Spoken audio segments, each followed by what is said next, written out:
बहुत समय पहले की बात है। हिमालय की पवित्र पर्वत श्रृंखलाओं के बीच कैलाश पर्वत पर भगवान शिव निवास करते थे। वे ध्यान में लीन रहने वाले, भोले और करुणामय देव थे। संसार के दुखों को दूर करने वाले महादेव सदा समाधि में लीन रहते थे। उधर हिमालय राज हिमवान और उनकी पत्नी मैना देवी के घर एक दिव्य कन्या का जन्म हुआ। उस कन्या का नाम रखा गया पार्वती। जन्म से ही पार्वती अत्यंत तेजस्विनी और सुंदर थी। जैसे जैसे वो बड़ी होने लगी, उनके मन में भगवान शिव के प्रति गहरी भक्ति जागने लगी। एक दिन नारद मुनि हिमालय राज के महल में आए। उन्होंने पार्वती को देखकर कहा, हे राजकुमारी, तुम्हारा भाग्य बहुत महान है। तुम स्वयं भगवान शिव की अर्धांगिनी बनने वाली हो।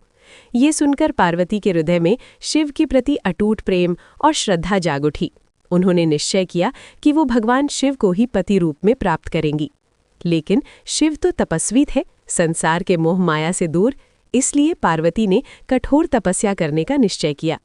पार्वती घने जंगल में चली गई और तपस्या करने लगी। पहले उन्होंने केवल फल खाकर तप किया, फिर केवल पत्ते खाए।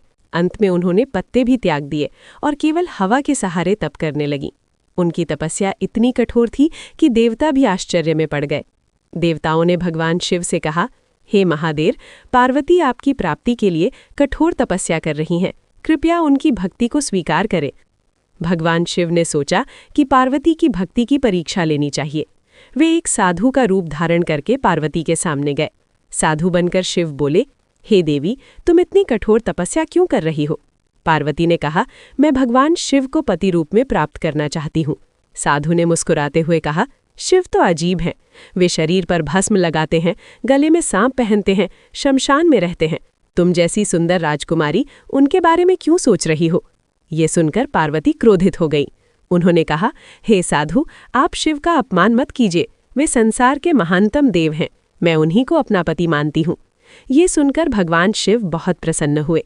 अचानक वो साधु अपने वास्तविक रूप में प्रकट हो गए। सामने स्वयं भगवान शिव खड़े थे। शिव बोले, हे पार्वती, तुम्हारी भक्ति और प्रेम से मैं अत्यंत प्रसन्न हूँ। तुम सचमुच मेरी अर्धांगिनी बनने योग्य हो।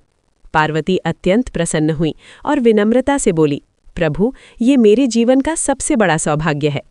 शिव पार्वती का विवाह। इसके बाद देवताओं, ऋषियों और समस्त संसार की उपस्थिति में शिव और पार्वती का भव्य विवाह हुआ।